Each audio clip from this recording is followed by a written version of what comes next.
जय हिंद साथियों। कैसे हैं आप सब? आशा करते हैं आप सब कुशल और मंगल होंगे। तो आज का जो हमारा टॉपिक होने वाला है वो कंपोनेंट्स ऑफ कंप्यूटर सिस्टम पे, यानी कि कंप्यूटर कैसे काम करता है, क्या क्या प्रोसेस करता है, आज उन्हीं पे बात करने वाले हैं। ठीक है, तो चलिए हम बात कर लेते हैं कि कंप्यूटर के कंपोनेंट्स क्या क्या हैं, उसके भाग क्या हैं, वो किस किस की मदद से काम करता है। ऐसा तो है नहीं कि कंप्यूटर में केवल एक ही चीज लगा होगा जिसकी मदद से वो काम कर लेता है। ठीक है, तो जैसे मनुष्य के शरीर में देखा जाए 206 हड्डियां होती हैं, मस्तिष्क होते हैं, ब्रेन होता है, हाथ होते हैं, लेग होते हैं। उस तरीके से कंप्यूटर में भी आपके जो है कई प्रकार के का जो है कंपोनेंट्स लगे होते हैं। आज हम उन्हीं पे बात करने वाले हैं कि क्या क्या कंपोनेंट्स लगे होते हैं। तो सबसे पहले देखा जाए हम उसमें एक इनपुट होता है, आउटपुट होता है, मेमोरी होता है, कंट्रोल यूनिट होता है और एएलयू यानी कि अर्थमेटिकल लॉजिकल यूनिट होता है। तो हम इन्हीं पे बात करेंगे कि इनपुट यूनिट क्या होता है आपका, और आपका जो है आउटपुट यूनिट क्या होता है, और ये कैसे काम करता है, क्या क्या कैसे करता है। ठीक है, तो चलिए हम बात कर लेते हैं आज आप input unit, output unit, memory, control unit और एएलयू पे बात कर लेते हैं। ठीक है, चलिए समय को ज्यादा ना लेते हुए स्टार्ट कर लेते हैं हम। तो हम बात करने जा रहे हैं कि हमारा जो कंपोनेंट्स है कंप्यूटर के वो कैसे काम करता है। पहले थोड़ा सा मैं स्ट्रक्चर के माध्यम से समझा देता हूँ कि कैसे काम करता है। देखिए होता क्या है कि ये आपका क्या है, सीपीयू है। क्या है ये? सीपीयू है, यानी कि सेंट्रल प्रोसेसिंग यूनिट के नाम से इसे हम जानते हैं। जैसे जिस तरीके से व्यक्ति के शरीर में मस्तिष्क लगा होता है, वैसे ही कंप्यूटर के लिए एक सीपीयू मस्तिष्क के रूप में काम करता है। तो उसमें हम क्या करते हैं, सबसे पहले इनपुट करते हैं, यानी कि हम कुछ चीजें प्रेषित करते हैं, कुछ कमांड देते हैं। जो भी हमको काम करना होता है वो हम उसको कमांड देते हैं। वो उसके बाद कमांड देने के बाद वो कमांड सीपीयू में जाता है। सीपीयू में क्या करता है? देखिए सीपीयू सेंट्रल प्रोसेसिंग यूनिट, यानी कि सीपीयू क्या करता है, प्रोसेस करने का काम करता है। प्रोसेस करता है फिर आउटपुट देता है। अब क्या होता है इनपुट, आउटपुट क्या होता है, कंट्रोल यूनिट क्या होता है, एएलयू क्या होता है, इस पे हम आगे चल के बात करने वाले हैं।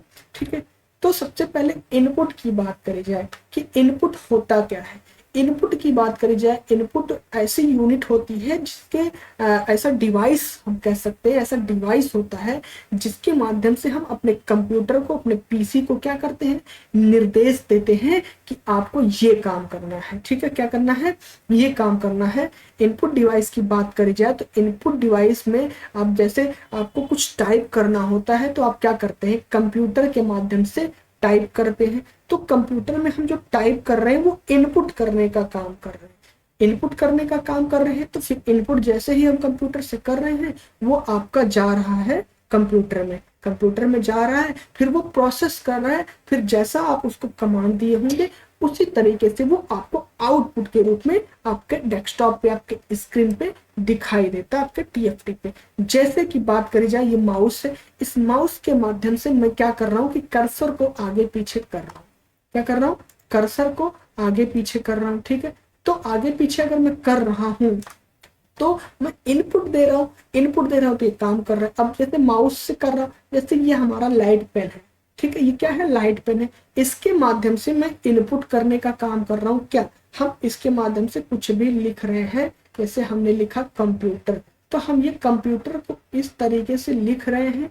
तो ये हम क्या कर रहे हैं, ठीक है, तो हम ये लिखने का काम कर रहे हैं, तो हम ये क्या कर रहे हैं, इनपुट कर रहे हैं। तो हम इनपुट कर रहे हैं, तो इनपुट डिवाइस ऐसी डिवाइस होती है जिसके माध्यम से हम कंप्यूटर को निर्देश दे रहे हैं, कंप्यूटर को कमांड देते हैं। ठीक है, इतनी बात समझ में आएगी।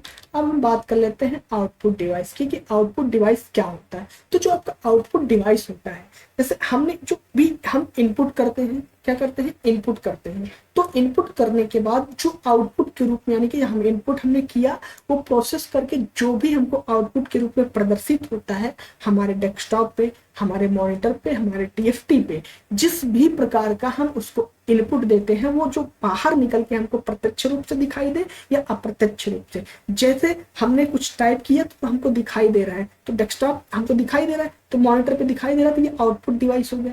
हम कुछ कमांड देते हैं प्रिंट करने के लिए, हमने कंट्रोल के साथ पी को प्रेस किया, यही सिस्टम हमारा प्रिंट हो गया। जो आपके डेस्कटॉप पे दिख रहा है, तो जो प्रिंट होकर बाहर निकल के जो आ रहा है क्या है, वो आउटपुट है। तो प्रिंटर हमारा क्या हो गया, आउटपुट डिवाइस हो गया। जैसे हम इसमें सिस्टम में कुछ वीडियो को प्ले कर रहे हैं, क्या कर रहे हैं, वीडियो को हमने प्ले किया, तो वीडियो को प्ले किया तो वीडियो जो प्ले हो रहा है, तो एक तो हमको स्क्रीन पे दिख रहा है, तो वो क्या मॉनिटर पे दिख रहा है, तो वो भी आउटपुट के रूप में हमको स्क्रीन पे दिख रहा है। एक जो आवाज आती है, जो वॉइस आती है स्पीकर के माध्यम से, तो आपका स्पीकर भी क्या हो गया, आउटपुट डिवाइस हो गया। यानी कि जो आपको बाहर निकल के दिखाई दे रहा है, जो भी हम काम कर रहे हैं, जो भी हम परफॉर्म कर रहे हैं, परफॉर्मेंस के रूप में जो कंप्यूटर हमको प्रदर्शित करता है, दिखाई देते हैं, वही हमारा आउटपुट डिवाइस होता है। इनपुट और आउटपुट डिवाइस पे हमने एक कंटेंट हमने तैयार कर लिया है, मैं आपको दिखाऊंगा ये इनपुट ये आउटपुट होता है, ये ऐसे ऐसे काम करता है नेक्स्ट वीडियो में, ठीक है। अब हम बात करते हैं कंट्रोल यूनिट की। तो कंट्रोल यूनिट की बात करेंगे तो जो कंट्रोल यूनिट होता है, ये कंप्यूटर के सीपीयू के अंदर काम करता है, ठीक है।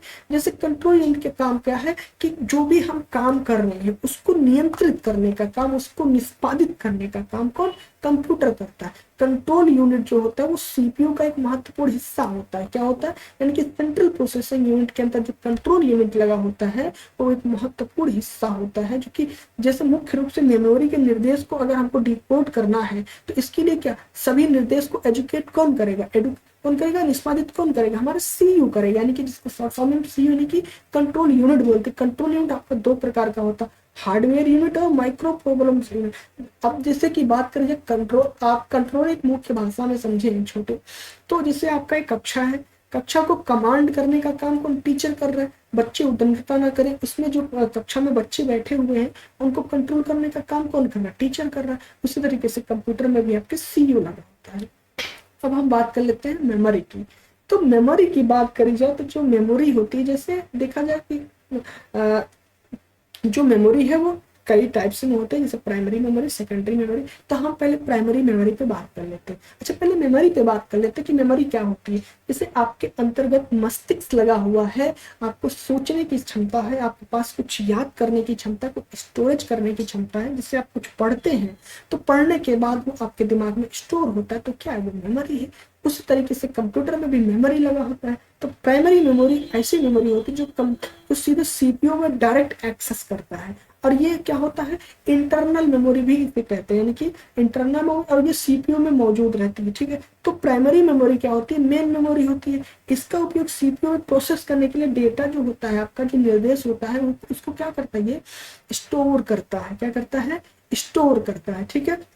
अब प्राइमरी मेमोरी का जो स्टोरेज क्षमता होती है वो कम होती है, क्योंकि देखिए जिसके कारण हम जैसे कि डाटा को स्टोर कर रहे हैं, तो जो आपका प्राइमरी मेमोरी होता है इसकी स्टोरेज क्षमता कम होती है। तो इसके मेमोरी का आपका क्लासिफिकेशन होता है, रैम होता है, random access memory, read only memory, flash memory. इस तरीके से मेमोरी का आपका डिवाइडर किया गया। अब हम सेकेंडरी मेमोरी की बात करें तो सेकेंडरी मेमोरी वो मेमोरी होती है जो कंप्यूटर में सीधे एक्सेस नहीं करता है, और इसकी क्षमता बहुत अधिक होती है, जिसके कारण ये ज्यादा डेटा को क्या स्टोर करता है। जैसे हम वीडियो को चला रहे हैं, इमेज को, ऑडियो को, जो भी हमको स्टोर करना है वो हम इस मेमोरी में एक्सटर्नल मेमोरी यानी बाहरी मेमोरी, जो हम जैसे अपने मोबाइल में बाहर से चिप लगाते हैं तो क्या हम एक्सटर्नल मेमोरी कहते हैं एक्सटर्नल स्टोरेज।